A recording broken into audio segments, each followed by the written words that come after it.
Forza Motorsport is dead.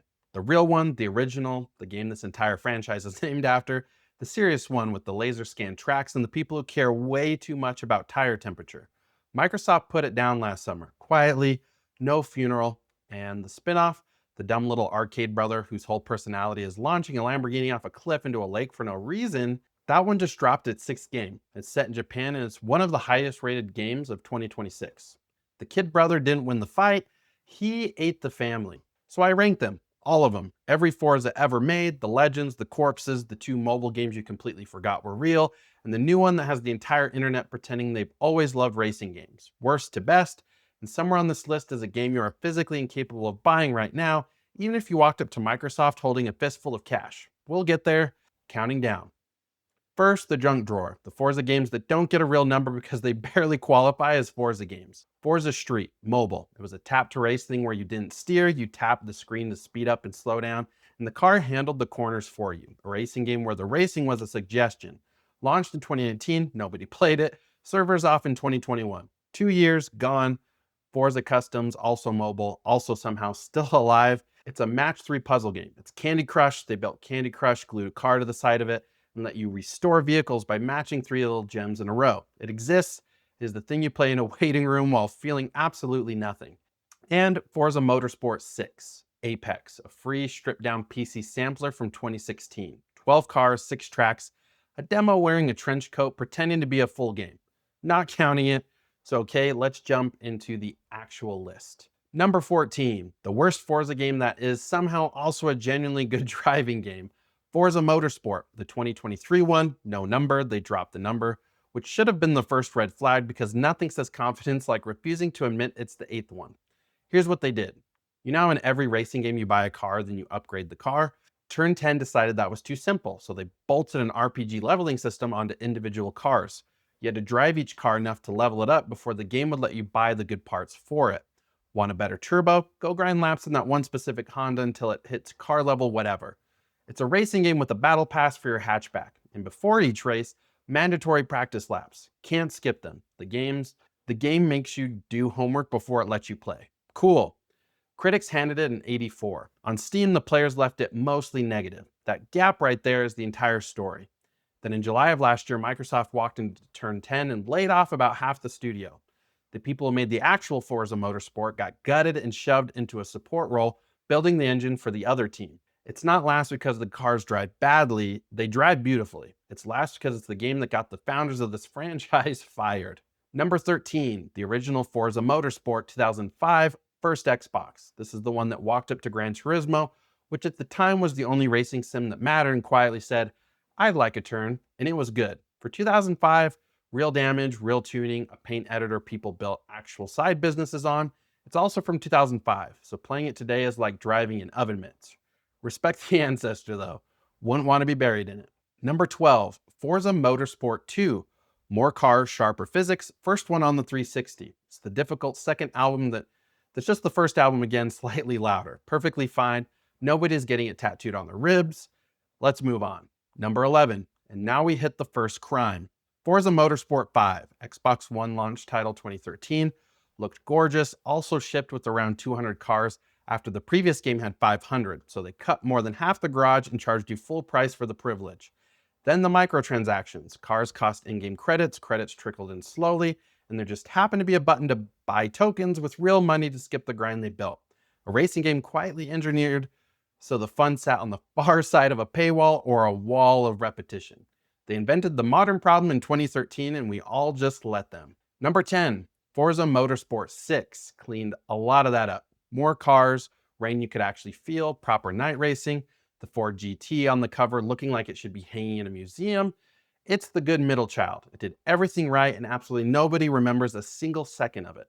If I asked you to name one moment from Forza 6, you'd just stare at me. That's not an insult. That's what solid gets you. Number 9, Forza Motorsport 7. Over 700 cars, drop dead beautiful, and then it tripped over the dumbest possible rake in the yard. Loot boxes. They called them prize crates. You spent credits or a surprise real money tokens on randomized boxes to pull cars and parts and little driver costumes. In a racing simulator in 2017.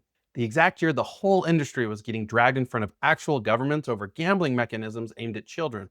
The backlash got so loud, Turn 10 ripped the entire system out after launch. A great game wearing a small casino and had to be talked down off of. Number 8, Forza Motorsport 3 2009. This is where the Sim series became the thing that genuinely scared Gran Turismo. Massive car list, approachable without being dumbed down, and the rewind button, yeah, that was Forza. You're welcome. This is the first real peak, and hold on to that word peak because the series only got better than this exactly one more time and then never again. Number 7, and here's the kid brother walking in, Forza Horizon 2012 Colorado. A brand new studio called Playground Games took the serious racing engine and asked the forbidden question, what if you didn't have to stay on the track?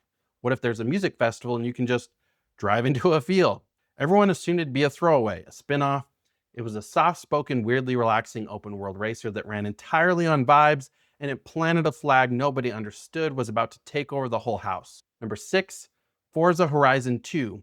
Southern Europe, the French and Italian coast, all golden hour and convertibles. This is where it stopped being a fluke. Bigger, prettier, free roam that actually felt like a road trip instead of a menu of scenery.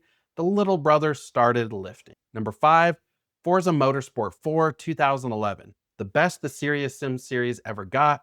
Top Gear was in it. Jeremy Clarkson narrated a whole mode called Auto Vista where you walked around cars while he insulted them in that voice. Cleanest physics of any Forza at that point, and a community still defending it as the greatest of all time 14 years later. And this is the part I actually want to sit in for a second. Forza Motorsport 4 came out in 2011. The single best motorsport game they ever made is 14 years old. They made 4 more after it. They never beat it, and then the studio got hollowed out and the series got quietly retired. This was a thing about precision, about people who really love cars sitting down at 2 in the morning obsessing over braking points because it mattered to them. That's real, and it lost. Not because it got bad, because it didn't print money as fast as the version where you fling a hatchback off a volcano. That's just the business now. Make the thing that prints, kill the thing that's careful. Okay, I said I'd sit with it. I sat, up we go. Number 4, Forza Horizon 3, Australia, 2016. This is where the Horizon formula clicked into its final shape. You ran the festival yourself, customization went nuclear. The map was the first one that was genuinely fun just to exist in, drive to the outback for no reason, no race, no objective, just because. This is the game that turned Horizon from the good spin-off into the actual main event. Number 3, Forza Horizon 4, Britain, 2018. The one with seasons. The entire shared world cycled from summer to autumn to winter on a weekly timer, so the road you were drifting last week is sheet ice this week. Brilliant. Best filling Horizon for years. And this is the game I warned you about, the one you cannot buy. In December 2024, Microsoft delisted Forza Horizon 4, pulled it clean off the store. Why? The licenses, the cars, the music, all of it is rented, not owned. And when the contracts run out, the game just evaporates. It's one of the best racing games of the last decade. A 92 is simply gone from sale. You can't give them money for it. Go try right now. I'll wait. You own nothing. You rented a vibe and the lease expired. Number 2, Forza Horizon 5, Mexico, 2021. The biggest launch the franchise ever had. Millions of people in the first week, another 92 from critics, and it refused to stop getting updates and expansions for years on end. If you only ever play one Forza for most of the last 5 years, this was the correct answer. It's the juggernaut. It's also about to get dethroned by the only game that could possibly do it. Number 1, of course it is, Forza Horizon 6, Japan. The setting fans have been begging for since the literal first game. Over 550 cars on day 1, the biggest map in series history. They're saying their version of Tokyo alone is 5 times the size of the largest city in Horizon 5. Battles down mountain passes, neon snow corridors, the whole postcard. Launched in May, became one of the highest rated games of the entire year, a 92, above Resident Evil, above everything. Is it some wild reinvention? No. Every review says the same thing. It's the same Horizon you already know, executed at a level the franchise has never hit before, which is the funniest possible way for this list to end. The serious, ambitious, innovative Sim series is dead. The spinoff that does the exact same thing every 3 years with a fresh postcard taped over the map is the best reviewed game of the year again. Playing it safe won. Playing it safe is sitting at number 1, and the team that used to take the risk is now building the engine for the team that doesn't, sadly. So that's the whole graveyard, worst to best. A mobile junk drawer, a run of increasingly upsetting microtransaction experience, 2 genuinely great sim games from over a decade ago, and then just horizon, horizon, horizon, all the way to the top. The spinoff didn't only win the family fight, it's the last one standing. Tell me I'm wrong. Tell me Motorsport 4 should be number 1 and I'm a coward for not putting it there, and tell me which Forza was your first. The one that actually got its hooks into you, the map you'd still just drive around in for an hour doing nothing. Mine's down in the comments waiting for you to disagree with it. And if this is the franchise you grew up with, the delisting thing could genuinely bug you, because you can't buy the games you loved anymore is shaping up to be the defining gaming story of the next 10 years. That's probably its own video. Anyway, go drive something. I'll see you in the next one. Cyler, out.